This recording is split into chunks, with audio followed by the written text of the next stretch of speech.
예, 역사를 같이 인사하겠습니다. 믿음으로 도전합시다. 이렇게 인사하겠습니다. 예, 믿음으로 도전합시다. 예, 오늘은 2025년도 새해 첫 주입니다.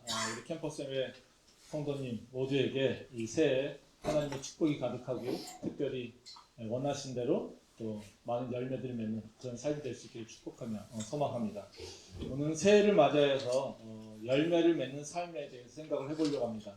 그러니까 우리가 살면서 열매를 맺는다 또는 성과를 낸다라고 하는 것, 이것은 매우 중요합니다. 그는 그냥 단지 다른 사람들한테 인정받기 위한 것만이 아니라 우리 삶에 있어서 그것이 사실 원동력이 된다는 거죠. 우리에게 기쁨이 되고 만족이 되는 여러 가지 소스가 있는데요. 그 원천 중에 하나가 사실 성취욕이죠. 그 성취함으로써 내가 하고 있는 일에 대한 내 확신이 생기게 되고요. 또 내가 하고 있는 것에 대해서 열정도 생기게 되고요. 또 그래서 열심으로 더 나가게 되고 또 그래서 더 많은 성과를 내게 된다는 거죠. 근데 내가 하고 있는 일에 열매가 있지 않으면 그 열매가 없는 것 때문에 나는 잘하고 있는가라고 하는 나에 대한 의심이 들게 되고요. 또 오히려 또 내가 이것을 잘 할 수 있을까라고 하는 그 자신감도 상실하게 되는 거고요. 그래서 결국에는 나쁜 나라고 떨어지게 된다는 거죠. 그래서 우리 삶에 있어서 정말 선순환이 계속 선순환이 일어나게 되려면 내가 지금 수고하고 노력하고 있는 것에 대한 열매를 맺고 그 열매를 맺는 기쁨을 좀 누리는 것이 우리 삶에서 되게 선순환을 만들어낼 수 있는 그 과정이라는 거죠. 그래서 우리 삶에서 열매 맺는 것이 중요합니다. 다른 사람에게 자랑하기 위해서 그런 것이 아니라는 거죠. 그렇기 때문에 우리가 항상 기억해야 되는 것은 어떻게 하면 우리가 삶에서 열매 맺을 수 있을까라고 하는 그 고민, 그것이 되게 중요하다는 거죠. 그래서 오늘 새해를 맞이해서 저희가 다른 것보다도 이번 새해에 우리 캠퍼스에 있는 모든 성도님들이 열매 맺는 삶이 될 수 있도록 어떻게 하면 열매를 맺을 수 있을까, 그 부분에 있어서 그 문제를 가지고 생각을 좀 해보려고 합니다. 오늘 읽은 말씀은 여러분들 너무 잘 알고 있는 말씀이죠. 4가지 땅의 비유입니다. 예수님께서 땅을 4가지 종류로 분류하셨죠. 길가 땅, 돌밭 땅, 그리고 그 가시밭, 그리고 좋은 땅. 이 4가지입니다. 그래서 여기서 열매 맺는 땅은 좋은 땅 하나죠. 그러니까 길가 땅은 길이 사람들이 계속해서 왔다 갔다 하니까 단단하잖아요. 그래서 씨를 뿌려도 그 씨가 그 땅 안으로 크게 품질 못합니다. 그러니까 누군가가 와서 이제 말하자면 여기서는 사탄이 새가 와서 집어먹어서 열매를 먹지 못한다고 얘기하죠. 그리고 또 이제 돌밭은 땅이 있지만 그 앞에 돌밭이니까 씨가 뿌리를 내렸습니다. 그렇지만 그것이 깊이 뿌리를 내리지 못하고 조금만 있으면 말라서 죽게 되는 그런 일들이 일어나는 땅이고요. 가시밭 땅은 반대죠. 씨를 뿌려서 이제 뿌리가 내렸습니다. 근데 자라려고 하는데 그 가시덤불이 너무 많아가지고 그 가시덤불에 갇혀가지고 살지 못하는. 그래서 결국에는 길가 땅도 그렇고 돌밭 땅도 그렇고 가시밭 땅도 마찬가지로 열매를 맺지 못합니다. 근데 좋은 땅은 열매를 많이 맺죠. 그것도 100배, 60배, 30배 그렇게 맺는 그런 땅을 하게 된다는 겁니다. 이 비유는 매우 간단하죠. 어떤 땅이 열매를 맺을 것인가. 이거는 우리한테 직관적으로 다 오지 않습니까? 그러면 우리가 어떤 땅을 가져야 됩니까? 당연히 좋은 땅을 가져야 되겠죠. 그러니까 우리는 이걸 쉽게 이렇게 적용해서 뭘로 합니까? 우리 마음밭으로 생각하죠. 그렇죠? 그래서 우리의 마음밭이 좋은 땅과 같이 하나님 말씀을 잘 받아들이고 그것이 잘 뿌리내리고 그걸 통해서 성장할 수 있도록 해야 된다. 이렇습니다. 네? 이것은 이제 너무 이렇게 그 비유가 직관적입니다. 근데 이 비유는 참 재밌는 건 뭐냐면요. 이 비유는 되게 다양하게 사람들이 적용합니다. 근데요, 이 비유는 너무나도 직관적이고 그 구조가 단순한데 예수님이 이 비유를 설명하시는 게 어렵습니다. 그러니까 이 비유를 가지고 예수님이 설명을 하시는데 그 설명하는 내용이 우리한테 혼란을 준다는 거예요. 그래서 이 말씀이 진짜 내가 비유를 이해하는 게 맞을까라고 하는 것. 그리고 이 비유가 진짜 본질적인 의미가 뭘까라고 하는 것. 그리고 또 우리가 궁금한 것들, 좋은 땅이라고 하는 것에 대한 궁금이 있는데, 그 궁금증. 이건 좋은 땅이 어떤 땅일까? 근데 좋은 땅은 한 가지인데 왜 3가지 땅? 근데 다 똑같이 열매 맺지 못하는 땅인데 이 세 가지를 얘기해 놓으실까? 뭐 이런 생각들이 자꾸 든다는 거죠. 근데 그렇게 들어가면 이게 이 비유가 그렇게 간단하지 않다는 겁니다. 그래서 이 예수님이 설명하신 것 중에 가장 어려운 설명이 있는데요.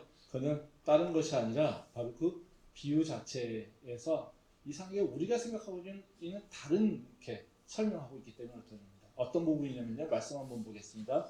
마태복음 13장 10절부터 11절입니다. 제자들이 예수께 나와 이르되 어찌하여 그들에게 비유로 말씀하시나이까? 대답하여 이르시되 천국의 비밀을 아는 것이 너희에게는 허락되었으나 그들에게는 안 되었나니. 예. 그 예수님이 이제 비유를 말씀하시니까 제자들이 예수님 그냥 직관적으로 설명해 주세요. 근데 왜 꼭 비유를 얘기하세요? 이걸 질문한다. 그랬더니 그 질문에 대해서 예수님이 어떻게 합니까? 너희에게는 천국의 비밀을 아는 것이 허락됐는데 다른 사람들에게는 허락되지 않았어. 이렇게 얘기한다는 거죠. 이건 뭡니까 그러면? 예수님이 의도적으로 누구는 알게끔 누구는 모르게끔 분리하신 것 같잖아요. 예? 예수님이 차별하신 건가요? 그러면 예수님은 누구를 사랑하셔서 얘네는 알게끔 하시고 얘네는 모르게끔 하신다? 그러면 예수님이 말씀을 가르치시는데 어떤 특정 누구에게 누구만을 위해서 말씀하시는 걸까요? 예수님이 이렇다라면 좋으신 분인가요? 그러면 우리는 구분되어 있다면 어떤 사람을 어떻게 구분했을까요? 그러면 타고날 때부터 얘는 천국의 비밀을 알 수 있는 놈, 얘는 천국의 비밀을 모르는 놈. 딱 구분해가지고, 예? 그래서 하나님께서 얘는 태어날 때부터 천국 갈 놈, 태어날 때부터 지옥 갈 놈. 이렇게 구분해놨을까요? 실제로 이렇게 해석하는 분들이 계시죠. 계십니다. 예. 그래서 청년들이 그렇게 설명해가지고 저한테 제가 질문을 많이 받는 것이 하나님께서 이렇게 어떤 사람은 천국 비밀을 알 수 있는 사람이고 어떤 사람은 모르는 사람이잖아요. 네. 근데 우리가 왜 전도를 해요? 네. 이런 질문을 참 많이 받습니다. 그러면 목사님들 어떻게 대답하세요? 야, 그건 네가 판단할 게 아니야. 우리는 누가 천국 갈 놈인지 누가 지옥 갈 놈인지 모르잖아. 그러니까 우리는 지옥 갈 놈이 아니라 천국 갈 놈을 찾아야 되는데 누군지 모르니까 무조건 다 전도해야 돼. 그렇죠? 네. 이렇게 설명하시는 분들 계세요. 맞을까요? 맞을까요? 이건 하나님의 성품하고 맞지 않아요. 생각해보세요. 우리는 교육제도에서도 월반, 그러니까 그 우열반 바르는 거 되게 싫어하잖아요. 근데 하나님이 얘는 공부 잘하는 거, 얘는 공부 못하는 거. 얘는 말씀 잘 받으려, 얘는 말씀 잘 못 받으려. 이걸 정해가지고 남으시고 우리는 그것도 모르는데 우리는 너희는 그냥 열심히 해야 되니까 너희가 모르잖아. 그건 비밀이야. 그러니까 너는 그냥 누구에게나 다. 그럼 우리는 헛수고하는 거잖아. 이런 분이 바로 하나님이니까. 하나님은 절대 그렇지 않아요. 하나님은 어떤 분입니까? 당신의 피조물을 다 사랑하십니다. 우리 중에 누구는 사랑하고 누구는 사랑하지 않을까요? 최영주 너는 목사잖아. 내가 너를 특별히 사랑하지. 민재영주 너는 평신도잖아. 너는 그냥 조금만 사랑해. 이런 분이 하나님일까요? 하나님이 그렇게 하신다면 여러분 하나님 믿겠습니까? 하나님이 그런 분이라면 여러분이 하나님이 공의로운 분이라고 얘기하겠습니까? 그럴 수 없다는 거죠. 그거는 공의라는 게 맞지 않고요. 사랑이라고 하는 게 맞지 않아요. 근데 우리는 이걸 보면서 그렇게 해석하고 있다는 거죠. 또 어떤 분들은 이걸 가지고 운명론적으로 얘기하죠. 그렇죠? 넌 태어날 때부터 너는 운명이 그거야. 너 팔자야. 그렇죠? 기독교에 운명이 있습니까? 기독교에 운명이 없습니다. 하나님의 통치하심은 있습니다.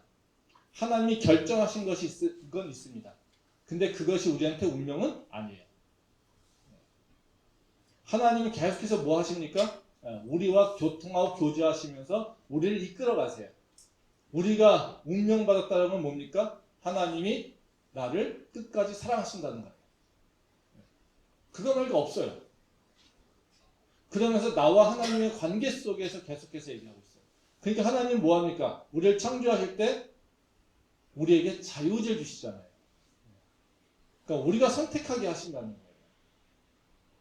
그리고 그 선택에 따라서 하나님이 또 반응하시고 또 우리는 하나님의 선택에 따라서 우리는 또 반응하고 그래서 하나님과 나에게 관계 속에서 내 삶이 만들어지는 거예요. 태어날 때부터 팔자 이런 거 없어요. 물론 세례 요한과 같이 운명적으로 하나님께서 어떤 사명을 주고 태어나게 한 사람이 있죠. 뭐 그거는 사가랴 같은 그런 사람을 통해서 할 때는 하나님께서 특별하게 사명을 가지고 하늘에서 태어나게 하는 그런 경우도 있지만 그거는 하나님 통치 가운데 일어나는 일이죠. 모든 사람에게 다 그렇지는 않다는 거예요. 그래서 우리는 운명, 팔자 이런 게 없어요. 하나님의 통치하심과 하나님의 인도하심밖에 없습니다. 그래서 이걸 가지고요 운명론적으로 해석하는 것도 옳지 않아요. 그러면 우리가 이 말씀을 이해하려면요 먼저 좀 알아야 될 좀 깊이 생각해야 될 것이 비유의 특성입니다. 비유를 왜 얘기하실까? 그 비유가 어떤 작용이 있을까라고 하는 걸 좀 생각해 볼 필요가 있다는 거죠. 이 비유라고 하는 것을 하는 이유는 사실은 목적이 뭐냐면요. 설명 듣는 사람이 좀 더 쉽게 이해하기 위한 거예요. 그러니까 비유는 쉽게 얘기한다면 뭐냐면요. 형이상학적인 것을 형이하학적인 걸 얘기하는 거예요. 그러니까 형이상학이라는 뭐 높은 것이 아니라요. 관념적이고 개념적이고 이론적인 것들이죠. 메타피직스라고 하잖아요. 그래서 하나의 이론이 아니라 여러 가지 개념들이 다 묶여가지고 관념적으로 태어나고 있는 것을 형이상학이라고 합니다. 형이하학은 지저분한 거 이런 것이 아니라 형이하학은 뭡니까? 분명하게 형상이 있는 거예요. 물체가 있는 거예요. 그래서 자연과학이 형이하학이죠. 그래서 철학이라든가 신학 이런 것이 형이상학이죠. 그러니까 비유를 얘기한다는 건 뭐겠어요? 형상이 없는 개념을 끌어내려서 형상이 있게끔 해서 우리가 손에 잡히게끔 이해하는 것을 하기 위해서 비유를 드리는 거죠. 그러니까 비유라고 하는 것은 원래는 뭐냐면요. 비밀스럽게 만드는 것이 아니라 좀 더 잘 이해하기 위해서 좀 더 이렇게 손에 잡히게끔 해주려고 하는 거라는 거죠. 뭐 저도 경제학을 가르치는데요. 제가 경제학을 가르칠 때 시장의 원리를 설명합니다. 시장의 원리를 설명할 때 제가 좀 여러 가지 개념들을 그러니까 비유를 설명하거든요. 그러니까 경제학이라고 하는 것 자체가 뭐냐면 희소한 자원을 이렇게 어떻게 배분할까라는 거예요. 근데 쉽게 얘기하자면 그겁니다. 서로 비슷한 돌끼리 거래하게 해 자유롭게. 그래서 거래하게 하면 다 알아서 찾아가. 이게 경제학이거든요. 근데 경제학에서는 이걸 가지고요. 서로 거래가 어떻게 하면 잘 일어날까 이걸 가지고 균형이라고 하는 개념과 또 가격이라고 하는 개념 이런 것들이 가치라고 하는 개념을 따져요. 그래서 수요도 나오고 공급도 나오고 이럽니다. 그래서 되게 중요한 개념이 균형이라는 개념이에요. 근데 이 학생들이 이걸 개념을 그렇게 잘 모릅니다. 그래서 제가 그 개념을 설명할 때 뭘 얘기하냐면요. 양팔저울 얘기를 많이 해요. 야, 양팔저울 있잖아. 이쪽 한쪽은 수요야, 한쪽은 공급이야. 그러면 우리가 두 개가 어떨 때가 이게 서로 같다고 볼 수 있겠니? 한쪽으로 쏠리면 어떻게 되니? 이거는 같은 게 아니잖아. 그렇지? 두 개가 딱 같아야 돼. 그러면 양쪽 저울에 있는 양쪽 팔에 똑같은 가치나 똑같은 양이나 이게 들어가야 되지 않겠니? 그러면 어때? 두 개가 같다라면 서로 교환할 수 있어. 즉 팔려고 하는 사람과 살려고 하는 사람이 서로 교환할 마음이 있는 거야. 이러면 어떻게? 그러면서 가치가 결정되는 거 이렇게 얘기합니다. 근데 이 설명을 들으면 어때요? 저는 설명할 때 얘한테 어떻게 하면 균형을 얘기할까? 어떻게 하면 교환이 가능한 걸 얘기할까? 어떻게 하면 가치 결정되는 걸 얘기할까? 아 그거는 네가 시장에서 많이 보는 양팔저울 보면 되잖아. 이런 건데 이 얘기를 하면 더 쉽게 알아듣는 학생도 있습니다. 근데요 오히려 혼란에 빠진 학생도 있어요. 수업 끝나고 진짜로 교수님 왜 그 얘기를 하셨죠? 라고 질문하는 학생이 있어요. 말이 안 되죠? 그쵸? 근데 걔는요, 균형이라고 하는 개념과 가치라고 하는 개념이 자꾸 연결이 되지 않는 거예요. 근데 갑자기 시소나 또는 아니면 양팔저울 얘기가 나오니까 저 얘기는 왜 하지? 경제학하고 무슨 관계 있지? 또 아니면 졸다가 갑자기 앞에 얘기는 듣지 못하고 뒤에서 얘기했는데 그것도 뭔 소리지? 궁금해서 오는 학생도 있어요.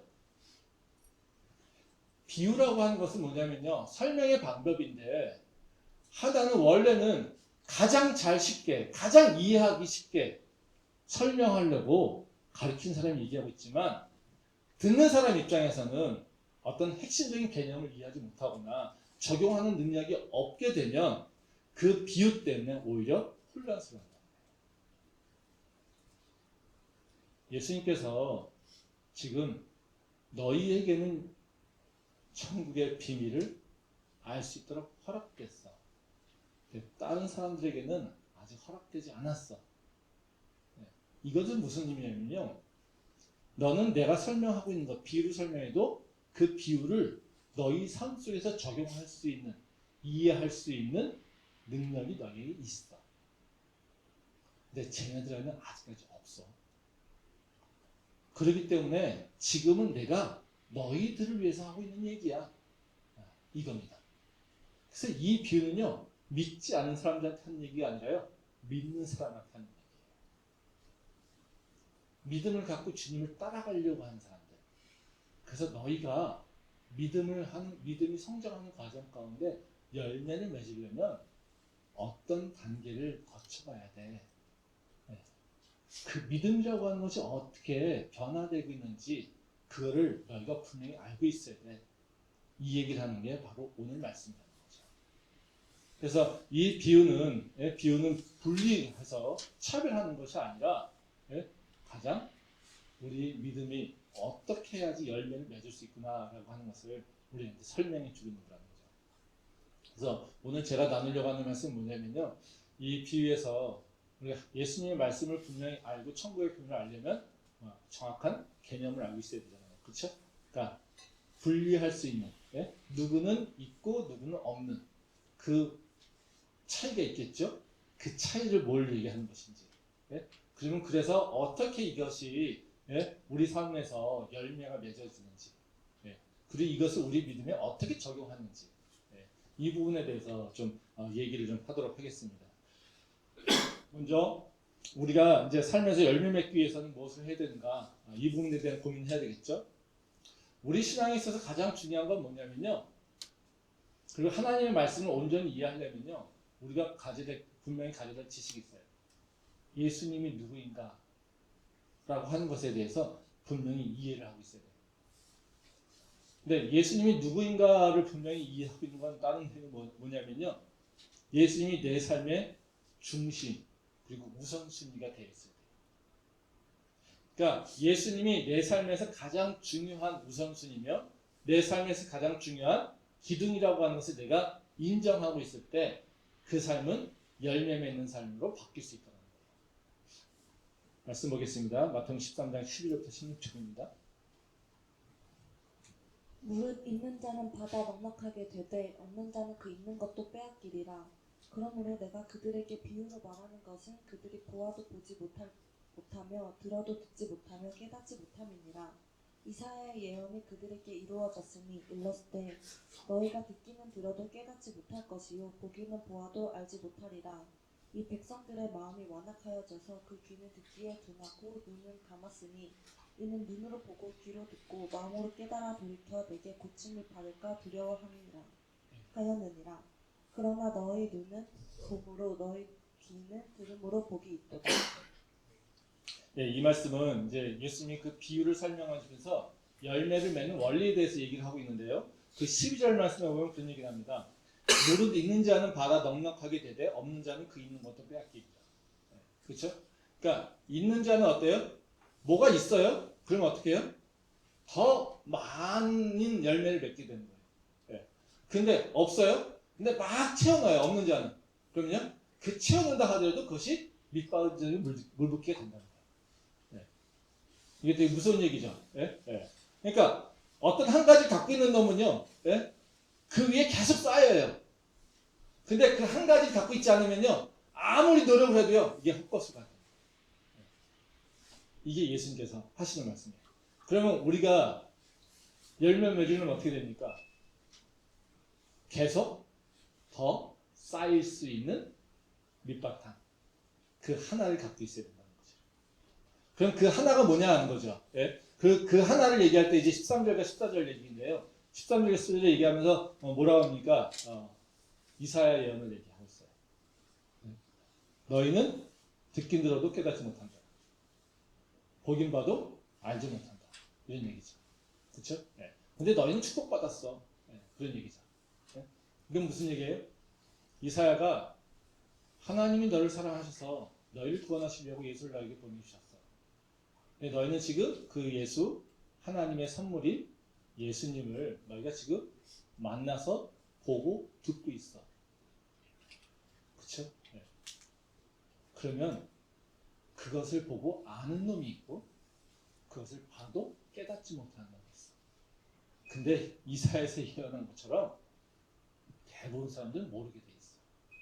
근데 너희한테는 이미 내가 믿음을 줬고 너에겐 비밀을 알려줬어. 내가 누구인지. 그쵸? 네. 그래서 제자들은 뭐예요? 예수님이 그리스도시요 하나님의 아들인 것을 알고 있어요. 즉, 그 하나님의 아들, 하나님의 선물을 보고 듣고 있어서 지금 깨닫고 있다는 거예요. 그러니까 어때요? 너희들은 좋은 축복을 받은 자들이에요. 근데 아직 예수님이 누군지를 모르고 있으면 계속해서 있는 것도 뺏기는 삶으로 가게 되는 거예요. 그렇게 얘기한다는 거죠. 그래서 예수님께서 뭘 얘기하고 있어요? 너희가 예수님이 누구인지 그걸 먼저 분명히 네 삶에서 깨우치는 거야. 네. 이것이 중요해요. 근데 이 얘기를 들으면 사실 우리 마음에는 동의하죠. 네. 맞아요. 우리 삶에서 우리 믿음이 갖고 있는데 예수님 아는 게 가장 중요하지 않습니까? 예수님을 잘 믿고 사는 게 중요하지 않습니까? 네. 그쵸? 네. 근데 우리는 그런 얘기 들으면 어때요? 맞아요. 예수님을 알면 내 마음이 좀 편안해질 수 있죠. 근데요. 예수님 잘 믿으면 돈이 나와요. 난 지금 돈이 문제인데. 예수님 잘 믿으면 난 취업돼요? 내 문제는 취업인데. 예수님 잘 믿으면요. 시험 붙어요? 난 지금 시험 앞두고 있는데. 그렇잖아요. 그래서 우리는요. 양쪽이에요. 맞아요. 말씀에서요. 하나님 당신 살아계시죠? 예수님 믿는 거 중요해요. 예수님 내가 구원받죠. 예수님 믿고 내가요. 믿어야지 내가 천국 가는 거 알고 있어요. 알아요. 근데요. 지금요. 나는 좀 바빠요. 근데 하나님 난 조금요. 지금 바빠요. 세상에 살 일 너무 많아요. 챙겨야 될 게 너무 많아요. 지금 내 앞에 먹고 살기 위해서 지금 정신이 없어요. 그래서 나는요. 조금만 참아주세요. 내일 좀 해결하고 올게요. 그렇죠? 네. 이 모습이죠. 즉 다시 말하면 우리가 어떤 마음이냐면요. 하나님을 믿어요. 그렇지만요. 세상 일이 바빠서 세상 연락 때문에 주님을 오지 못해요. 이게 우리의 모습이라는 거죠. 그럼 예수님 한다고 그 문제 해결될까요? 예수님은 뭐라고 하시냐면요. 해결돼. 네, 이겁니다. 네, 해결돼. 이겁니다. 너희가 지금 먹고 사는 문제 걱정하는 거 왠지 아니? 그 우선순위가 잘못됐기 때문에 이겁니다. 말씀 보겠습니다. 마태복음 6장 33절 말씀입니다. 그런즉 너희는 먼저 그의 나라와 그의 의를 구하라. 그리하면 이 모든 것을 너희에게 더하시리라. 이 말씀은 이제 산상수훈에서 하신 말씀이죠. 예. 이 말씀은 이제 세상에서 무엇을 먹을까 입을까 걱정하는 자들에게 예수님께서 하시는 말씀이에요. 그러니까 예수님께서 그런 얘기 하십니다. 너희가 하나님을 바르게 알고 바른 믿음을 갖고 있으면 너희 먹고 사는 문제도 다 해결돼. 이거죠. 그러니까 너희가 먼저 그의 나라와 그의 의를 구해. 너희가 먼저 우선적으로 뭡니까? 하나님을 알고 하나님의 나라와 하나님의 영광을 위해 살겠다라고 하는 그 믿음의 결단이 있어. 그러면 뭐라고 합니까? 그것만 주는 것이 아니라 어떻게 해요? 다른 이 모든 것을 너에게 준다. 그러니까 우리가 열매 맺는 건요. 순서가 있어요. 성과를 내는 거는요. 순서가 있어요. 일을 할 때 그냥 합니까? 그렇게 하지 않아요. 일엔 다 순서가 있어요. 그래서 기업들이 가장 고민하는 게 뭡니까? 그 공정을 효율화하는 거잖아요. 요새 삼성전자가 실력 없다고 하잖아요. 근데 뭐가 문제되는 겁니까? 그 공정을 제대로 못하는 거잖아요. 그 프로세싱을 제대로 잡아놓지 않으면 그것은 그 삶은 효율적이지 않은 거예요. 예전에 코로나 때 마스크 만드는 거 주로 영세 기업들이 하죠. 영세 기업들이 버겁게 못해요. 이렇게 정부에서 어떻게 했냐면요. 삼성전자 그 전문가들을 그 공장에 보냈어요. 그래서 그 공정 관리자들이죠. 그 사람들이 가서 기계 위치 바꾸고 원료 투입하는 방식 바꾸고 그랬더니 하루에 생산하는 마스크 양이 20% 늘었다는 거예요. 그러니까 기업들은요, 어떻게 하면 생산을 더 효율적으로 할까에 대해서 많은 돈을 써요. 계속 연구를 합니다. 그게 산업공학 아닙니까? 그게 학문에도 있잖아요. 그럼 우리 삶에서도 뭘 고민해야 됩니까? 내 삶이 영혼육이라면 내 삶이 어떻게 열매를 맺을 수 있을까? 거기에도 분명히 순서가 있다는 거예요. 예수님께서 우리에게 말씀하신 건 뭐냐면요. 네가 영적으로 온전하게 바르게 붙잡혀 있으면 네가 육체의 문제까지도 해결할 수 있어. 근데 네가 영적으로 깨어있지 않고 영적으로 문제가 있으면 너가 육체의 것을 아무리 따져봤자 그것은 헛수고가 될 수밖에 없어. 네가 영적으로 강건함이 있으면 너가 육체의 것을 다 얻게 돼 있어. 이게 뭡니까? 너희가 먼저 그의 나라와 그의 영광을 구하면 너희 육체의 모든 것들까지 더하시는 분이 하나님이셔. 근데 우리는 이 프로세스를 믿는다고 하지만 얘기하지 않아요. 그렇기 때문에 뭐 합니까? 영적인 것을 생각하지 않고요. 뭐부터 갑니까? 육체 것을 먼저 간다는 거죠. 나는 지금 육체 것이 필요해요. 영적인 것이 아니라 나 믿는다니까요. 이걸로 우리는 다 해결한다고 하고 있다는 거예요. 그러니까 지금 예수님 뭐라고 하세요? 이건 다 믿는 자들한테 하는 얘기입니다. 교회 안에 있는 자들한테 하는 얘기고요. 믿는다라고 자신하고 있는 자들한테 하는 얘기예요. 나 믿고 있어요? 근데 난 바빠요. 믿고 있어요? 내 생명 하나님께서 구원하셨다면서요? 난 지금 내일이 바빠요. 이거예요. 다 교회 와서 목사라는 얘기 아닙니다. 교회 와서 살라는 얘기 아닙니다. 고민하시자는 거죠. 내가 어떻게 삶에서 먼저 하나님과 온전해질 것인가? 내 삶에서 어떻게 하나님의 향한 믿음으로 그 중심을 잡을 것인가? 그 믿음이 온전해지면요, 뭐라고 합니까? 비밀들을 알게 된다고 하시잖아요, 지금. 그게 예수님께서 우리한테 말씀하신 거예요. 그러니까 우리가 2025년도에 열매를 맺기로 한다면요, 뭐가 바로 서야 됩니까?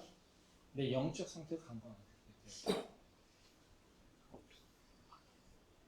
그러면 하나님이 더하시는 것을 경험하게 됩니다. 제가 지난 우리 특별 예배 때 금요일 때도 말씀드렸지만요, 하나님께서 우리에게 비전 주시고요, 그 비전 주신 것을 향해 나갈 때 하나님이 다 채우세요. 그 채우시는 분이 하나님이에요. 우리를 풍성케 하시는 분이 하나님이에요. 근데 우리가 온전하지 못하면요, 그 풍성하신 하나님이 주시는 축복도요, 받을 수가 없어요. 뭐라고 하십니까? 예수님께서. 다른 자들은, 없는 자들은 받아도 있는 것도 빼앗겨요.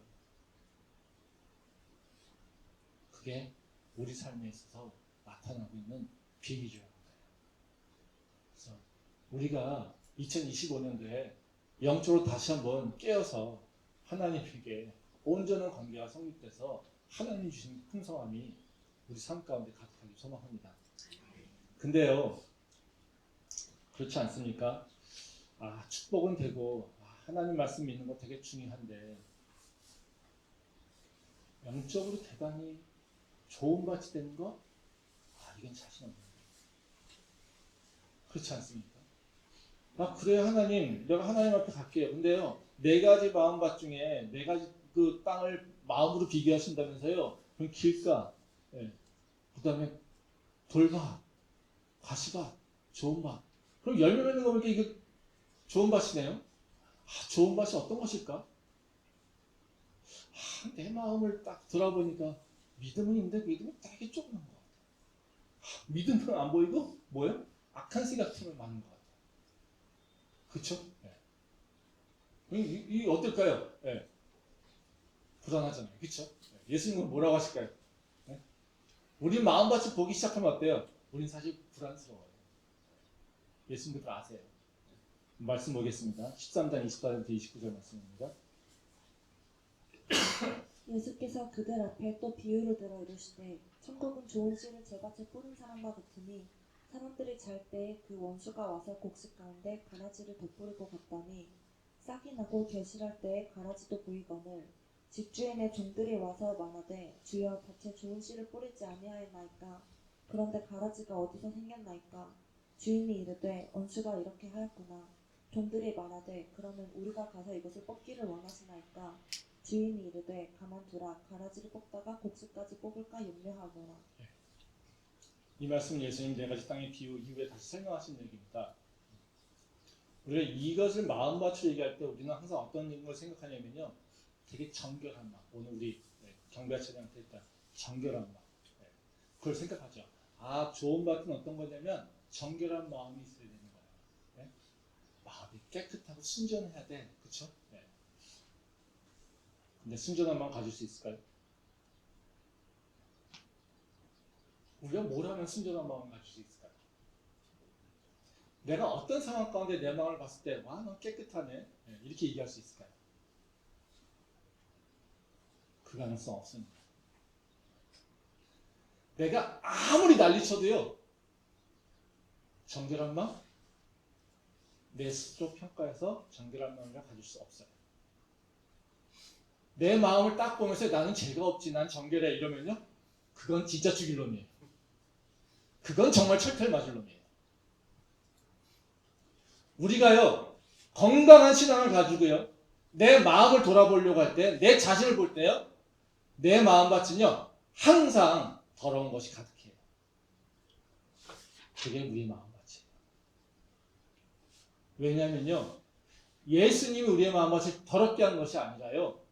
예수님이 계속해서 깨끗하게 하시지만 계속해서 악한 것들이 우리 마음밭에 와서 나쁜 씨앗을 뿌리기 때문에. 즉 우리의 마음밭은요. 하나님이 우리한테 좋은 씨를 뿌리기도 하지만 또 다른 하나는요. 악한 것들이 와서 똑같이 나쁜 것이 있다는 거예요. 그러면 우리는 우리가 우리 마음밭을 볼 때 어떤 게 있겠습니까? 항상 두 개가 같이 있어요. 믿음의 모습도 있고요. 또 다른 하나는 악한 모습이 있고요. 불신앙의 믿음이 있습니다. 그 생각도 있습니다.